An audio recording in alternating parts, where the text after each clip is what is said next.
What's up, Barnhill family, and welcome back to the channel. Yo. So, Nick, we got some drama in the news this week. The Dana White, Jake Paul saga is continuing. So first we had Jake Paul taking shots at Dana White for fighter pay and not allowing his UFC fighters to come over and box him, things of that nature, accusing Dana of doing cocaine. And then Dana coming back to Jake and saying, hey, I don't do cocaine, but you can test me for it anytime you'd like, but I'm going to test you for steroids. If we can make that deal, we make it happen. Jake kind of pivoted from that and said, look, rather than doing that, let's do this. You give every fighter a minimum of $50,000. You give them 50% of the revenues collectively that the UFC makes in a year. You give them long-term health care.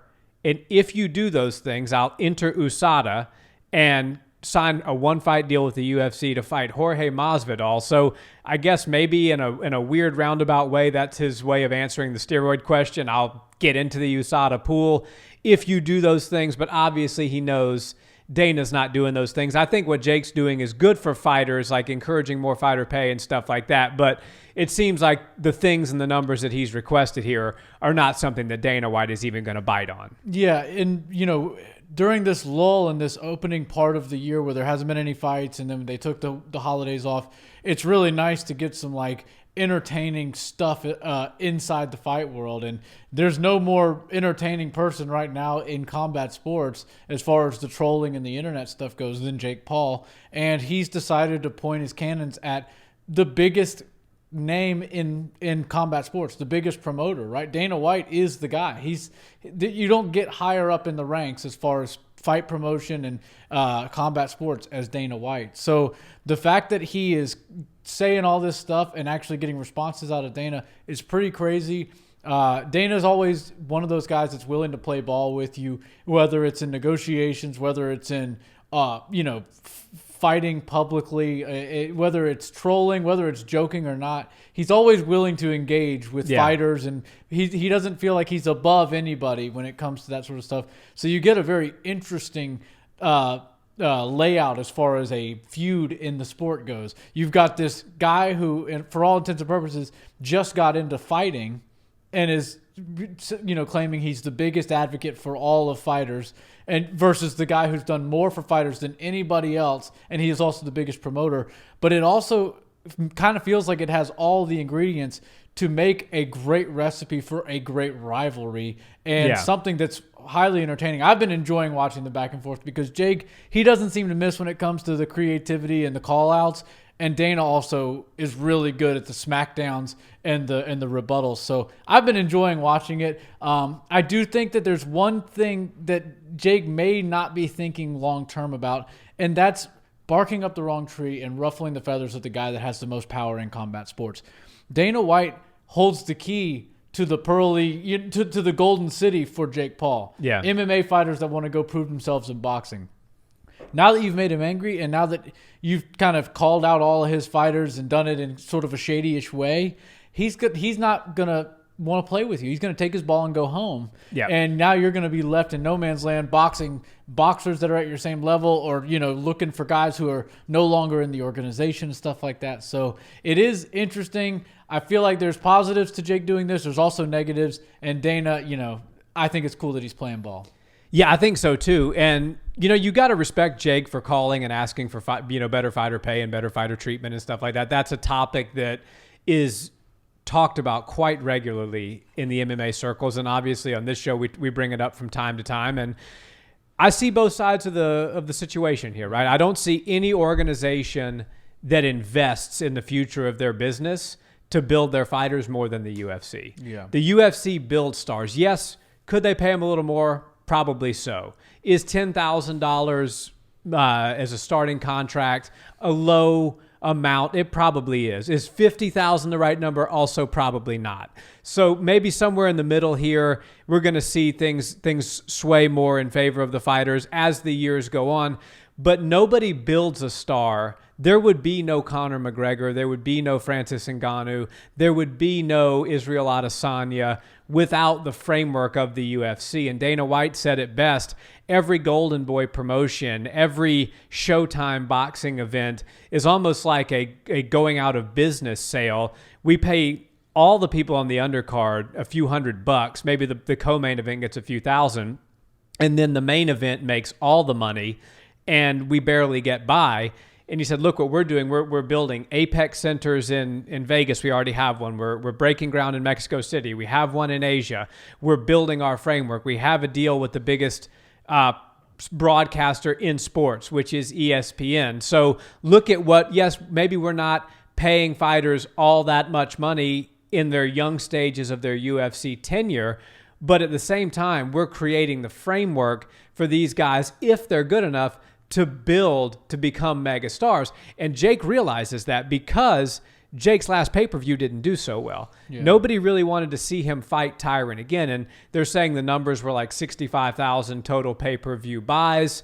You know, even if that's off, which it probably is, if it's double that, it's still not great. You know what I mean? Dana White has got multiple shows a year that do over 1 million pay-per-view buys. So Jake, deep down, does know that he needs the fighters that Dana has helped build for some time if he wants to keep having success. Because if him and Tyron only did 65,000 views, or let's just say for numbers, you know, for the sake of argument here that they did 100,000, what would him and Tommy Fury do? You would have to think it would be less than that. Yeah, I don't think Tommy Fury is a bigger draw than Tyron. I think Tyron played a good role as the opponent for Jake Paul, both in the first fight in the build-up and in the second one when he came to save the day. I can't imagine a fight where Tommy Fury versus Jake Paul does better as far as finish goes and as far as pay-per-views go. So I don't know. It's kind of rough, but I do think if you throw Jake Paul in there with a Nate Diaz, a Jorge Masvidal, Conor McGregor, you're seeing crazy numbers. And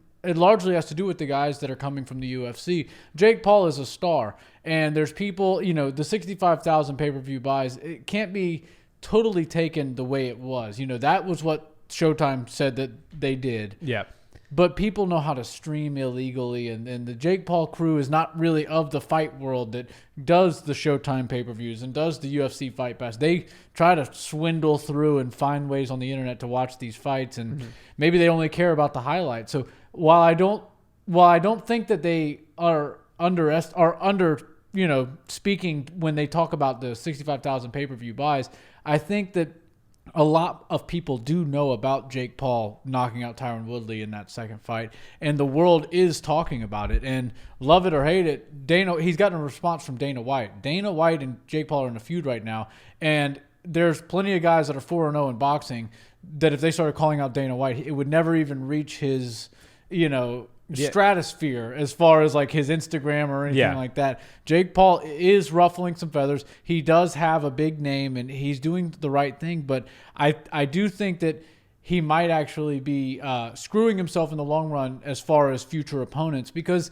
he's kind of proven to us that, he'd like to go about 10, 12-0 in boxing and fight some real boxers eventually, but for right now, give me some guys that are MMA guys that have experience fighting. They are they're familiar with being under the bright lights, but maybe they are about as equal as I am in boxing. And the MMA fighter suits that opponent perfectly. And now he's going to have much less options as far as potential next fights. You know, you're talking now about Julio Cesar Chavez Jr. You're talking about Anderson Silva, who just beat him, who's a world-class boxer. You're talking about Tommy Fury, who I think that would tank if it happened. And after that, we don't really know anybody else that is in the Jake Paul business right now. And I don't really see anybody who you could go grab and create hype with that would do any sort of good number. So it is an interesting play. Jake is obviously doing all the right things, and when he says something and when he does something, it ends up working out in his favor. But this one is a little bit rough, and Dana knows how to negotiate. I think Dana is a little flustered with Jake, but he knows how to send shots back the right way. And, with the whole USADA thing and the drug testing and the steroids versus the cocaine and all that stuff, it's interesting. It's fun, especially in these times when we don't have any fights to watch. But I don't want it to get too dirty to where they'll never do business with each other, because I do think at the end of the day, Dana White's willing to play ball with anybody as long as they show him true respect.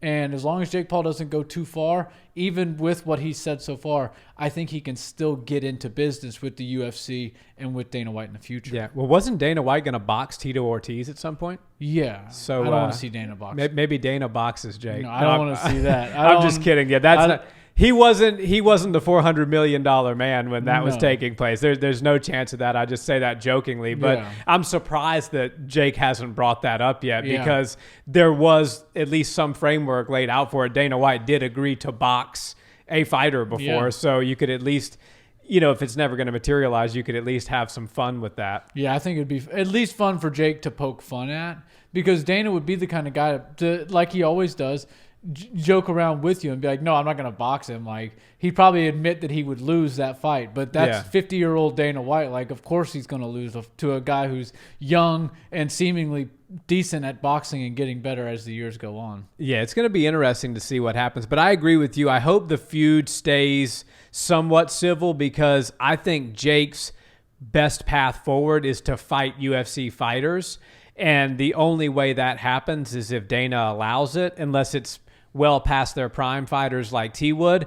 But I think going forward with his career, him establishing a relationship with Dana, they don't have to be best friends. Even Conor and Dana aren't best friends, but they understand that business works best when they work together. So maybe we'll see something, maybe not, but it's at least an interesting thing to talk about in an off week. Yeah, exactly. They gave us some good entertainment during the week, and hopefully the fights that come up in a couple of short weeks will give us a lot more content to cover, so we don't have to go deep into the news cycle. But this was a fun one nonetheless. For sure.